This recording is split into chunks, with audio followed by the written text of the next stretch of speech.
that. Yeah, Because right. many people, claim Kenny is the greatest of all time, and I was one of them, man. He was ranked number Kenny was one having those in the number one in the PWI. world. Yeah, and having those killer matches in Japan, and now we haven't seen much, but we've seen plenty at the same time and in the same breath. 30 years of greatness. 30 years of Jericho. Next week. Oh, am I ready for this? Finally, a crowning moment, something well deserved, because I truly believe Jericho has to be, if not arguably, definitely in the discussion of greatest of all time. How do you agree? Yeah? He needs to make someone, and I think he's getting. No, go ahead. Talk. Go ahead. You're making a really good point. Yeah, go ahead. I feel like to be really great, you have to be that guy that, like, when you step in the ring, you make the guy across the ring from you. And I think up until this point, Jericho's been the guy to highlight, like, yo, this guy's popping. If I get in there with him, y'all are gonna look. But he's not the guy that's been like, come with me, kid. I'm gonna take you to the next level. He's been kind of like reaching though, right? Like you saw the guy from Private Party this week. Well, what were you guys talking about? Orange Cassidy. Orange Cassidy is a household name now because I wouldn't Jericho. say what he did for Moxley, but I see your point. I think he did more for Moxley win the belt off of. Who did Moxley win the belt off of? In order for you to be considered the best, you have to be able to. No, I'm not saying that, but I'm saying his involvement, Moxley beating him for the title, he beat a name, a legitimate name, a man that's been 30 years into the business next week. So I don't know about not putting people over. I mean, look at the chances he gave to the kid this week. No, it's not over, not but I think he means like the guy, right? You mean like make a Cena or some shit? Like Ric Flair, one of his calling cards is the fact that he made Sting. Like Sting is his creation. Right. And when you say it's creation because of the feuds they had, or he came up with the character? No, because of their feuds. Their feuds early, like they've had like a storied like career. But also what Sting did afterwards, right? Like he didn't just put over somebody that just quit at the end, right? Like Sting kept going, Sting kept his career, his legacy, and he moved on and became iconic. Who did Stone Cold make? I'd say The Rock. The Rock. But if you want to argue that, I'd say Triple H. I would say Dwayne Triple H. I say Steve made The Rock, and The Rock made Triple H. I can see that. No. But who? Triple H match is better than the Stone Cold Triple H. I'll say that. But who made Austin though? Vince McMahon. Sean. Vince it really was Vince though. Vince McMahon. That's true. That's very true. Really was. Think about it. He had the bosses. Relatable. Everybody wanted his ass. That was exactly. You're right. You know what? No. Nah. What? Fuck. I can't believe I'm going to say this. Oh my God. Here we go. Arn Anderson made him. Say it. You know. No. $1 Million Man. No, man. You wear women's underwear. You're gonna say the man that was the best there is, the best there was, and the best there ever will be. Made. Damn it.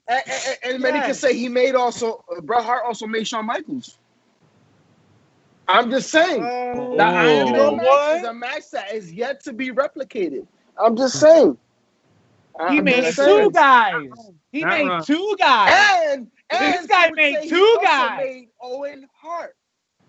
2.5 guys. Nah, he didn't make Owen Hart. I mean, think about Owen Hart's career after he faced Owen. He didn't shoot up until he met with Brett. That's what I'm saying. He shot down. But let's not talk about that. Listen, the fact of the matter is that Bret Hart. Dark side of the ring, folks. Help. Yeah, it's kind of dark. Real quick. For it. Legendary. Bret Hart. He helped put Stone Cold in a position to become the badass that he was. So, you know, and then Vince, I feel like recognized that, needed to build a star after like all that shit happened, and then Stone Cold became Stone Cold. But in many ways, I think like Bret Hart was that first piece to fall into place for Stone Cold. I don't know if you want to say that he made him or not. I'll say he did. I think Steve's even said it. I think Steve's even did. But what does that say about the man that not only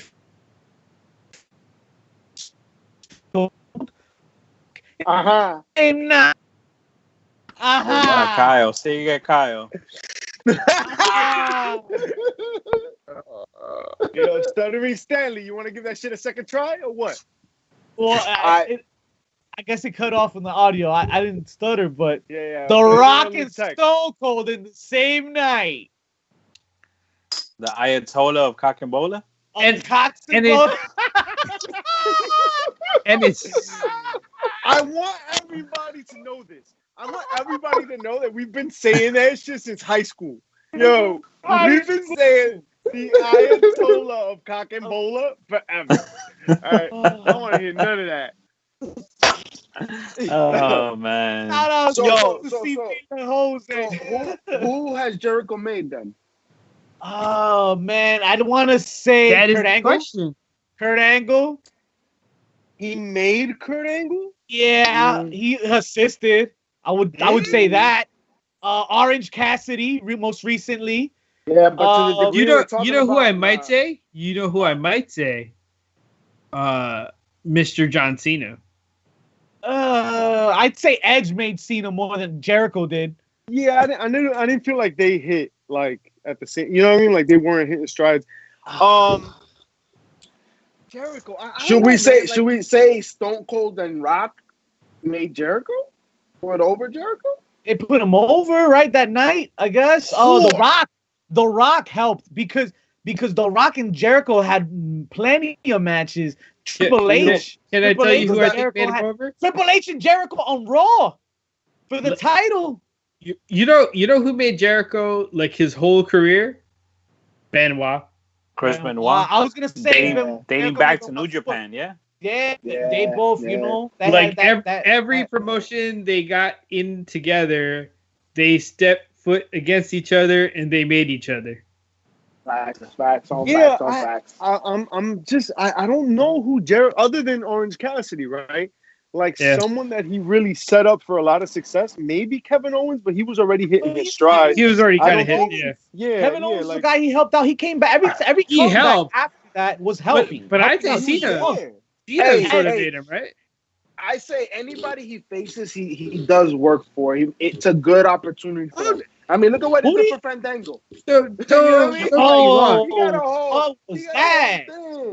I mean, he's still getting paychecks. You know what I mean? He was a staple for a while. I mean, isn't he a tag team champion in NXT? He's a tag team champion in NXT. In terms of iconic and go ahead.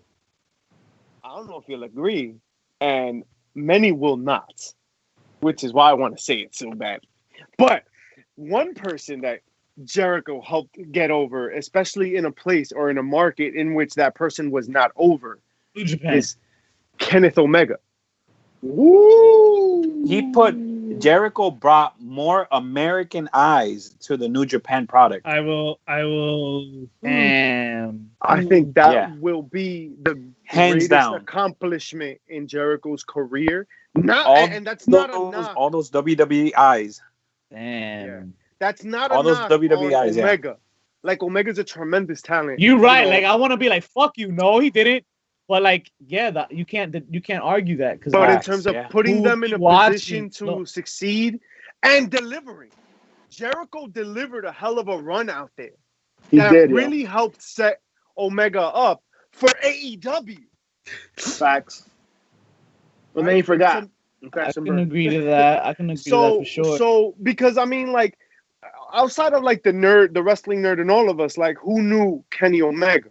Unless you were like really following the New Japan circuit, which is like 11 people out here, right? So let's be real, right? Jericho made that shit on top level. He cut some dope ass promos. The match was legit, right? The surprise attack we got like the first time we saw the face paint on Jericho. Like it was like the first The major. Painmaker. Yeah, that's the one, right? And it's just the creativity too. Wow, like he keeps changing up. It was the first major change, I think. He's always adapted, but he was always the same. At least to me, he always felt the same, but he was the same person growing. But that shift in NJPW felt like a different character, and he's been a shade of that ever since. Yeah. Which I appreciate. By the way, he's a rock star. The demo god. Right. Le Champion! He'll always be the line hurt to me. Oh, yes. Leon Carrizel. You know why he's one of the greatest? He's one of the greatest because he's like LeBron. He shows you he can be on different teams, but he's still LeBron. Right? LeBron. Yeah. Goodbye. All right, get out of here. You suck at movies, you suck at basketball. But Jericho is incredible that fundamentally it's the same character. But he just changes the persona time and time again. He's already changed 3 times while being in AEW. You know what I mean? And it all works. It's all works. It's amazing. That's why he is definitely one of the greatest. And that's why he's been relevant for 30 years. He's the Jay-Z of the wrestling industry. The only guy that will get me to stop talking about Jericho will be Kenny Omega. And that's when he gets the fucking show going, I feel. And he's just taking his sweet time. I mean, you're right, because I don't see Kenny's mic game being nowhere near Jericho's. So I don't think I could ever be. You know, I don't think I could ever say Kenny will surpass him. It's just it's very hard to see that. So that's interesting. You bring up mic work because I think maybe his greatest project lies ahead, and we've already seen hints of it. I think Jericho's going to be the guy to make MJF. Okay. I love where this is going. I love where this is going because I can appreciate that. Fuck. Real quick is that going to be like a Jericho and Shawn Michaels? Oh, I think. Yes. Right. I hope. We could hope. If he has a mimosa match with Orange Cassidy, you know he's what's he gonna have with MJF. He's gonna have a scarf match. And I'm gonna say this. Yo, scarf match. Scarf on a pole match. Yo, the scarves. A scarf for collar. What is it? A dog collar, scarf collar match? A scarf collar match. One is Burberry, the other one has sequins and shit. Yo, what? You made me forget what the fuck I was gonna say about Jericho. Yo, I'm out of here. The one knock on MJF has always been his like ring work. But yo, in the last couple times we've seen him, he's been pretty dope.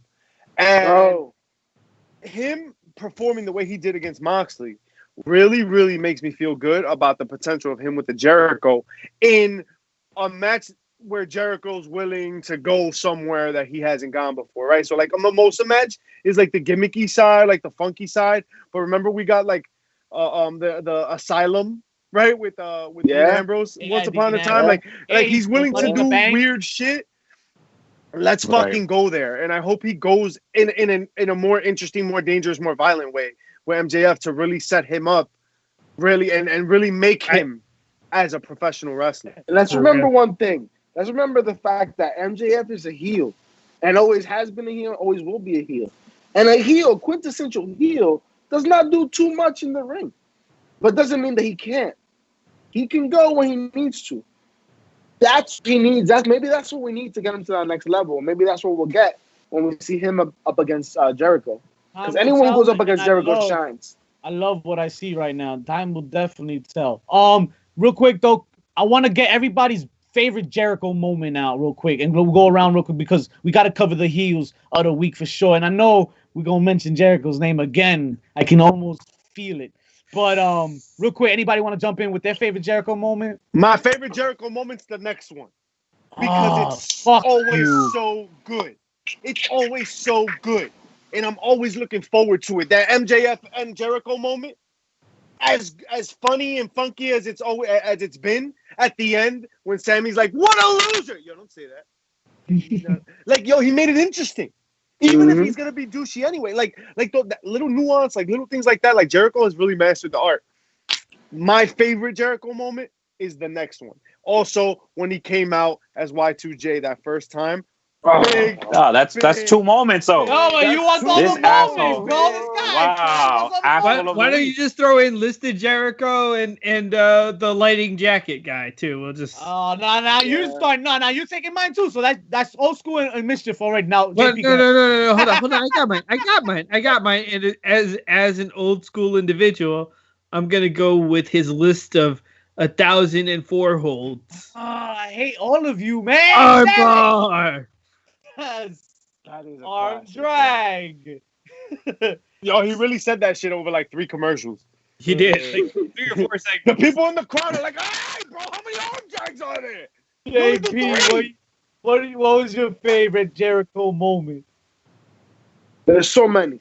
But I'm going to go with a moment that he enjoyed because you saw it, you know. And for me, it's always beautiful to see a superstar that is also a fan live out their dream. And for me, it's WrestleMania, Jericho versus Shawn Michaels.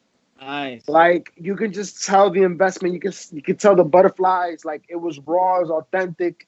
It was a dream come true. 2 men, similarities in the ring, 2 icons in the industry. And say it's arguable, but Jericho is an icon in this industry and will always be an icon in this industry.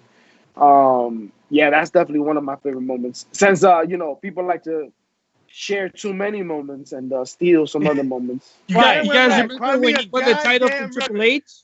You only need one for the best moment, and none of y'all got it yet. So go ahead, Pretty Chubby. I'm gonna do Vengeance 2001, the night that he beat Austin and The Rock. Okay, nice. And he became the undisputed champion when it was official, right? Official, and that's great. I love that moment. 2 belts, historic. But I top you with April 17th, 2000. The moment they knew they were going to have the moment he became undisputed champion, the moment he beat Triple H in a test run on Monday Night Raw, and it was so good that they were like, nah, fuck this. We got to be like, nah, Triple H, go back out there and get that belt from him, yo. We got to be like, nah, fuck this. We're going to redo this shit, take the belt back, and no, you are actually not the heavyweight champion, Chris Jericho, regardless of the huge pop that roared that arena that night once the match. Where was that? Was that like Hershey, I think? I think that was Hershey Park. I don't know. So I know it was in April 2000, and yes, Jericho's favorite moment, my favorite Jericho moment when he first won the WWE blue leather strap championship after Stone Cold had it. No, after Triple H had it, I guess. You okay, bro? This guy, bro. You like the only moment that officially never happened. Hey, all I know is that we covered this shit on episode 29. So I don't know where you guys were at, but this shit was on episode 29, and we covered Jericho's win on a live show. One more moment. Vic, one more moment. You remember when he was introduced to us as our savior against CM? Yes. That was pretty cool. The code, I like that. Break. The code break, blinded Shawn Michaels? Jesus. Do you remember when he punched his wife? When he punched his wife by mistake? Like for real. Was it harder than Big E punching fucking AJ in the chest? How about because she's from Union City? He takes it like a champ. Right. For y'all, nobody said the Gilbert entrance, like with the little flash and Rufus, with the sparklers. Yeah, nobody said that. He just passed. It was too soon. He just passed. No, he didn't. Yeah. Corona. That's crazy, man. Life's a crazy thing, carnal. That physical stud doing it.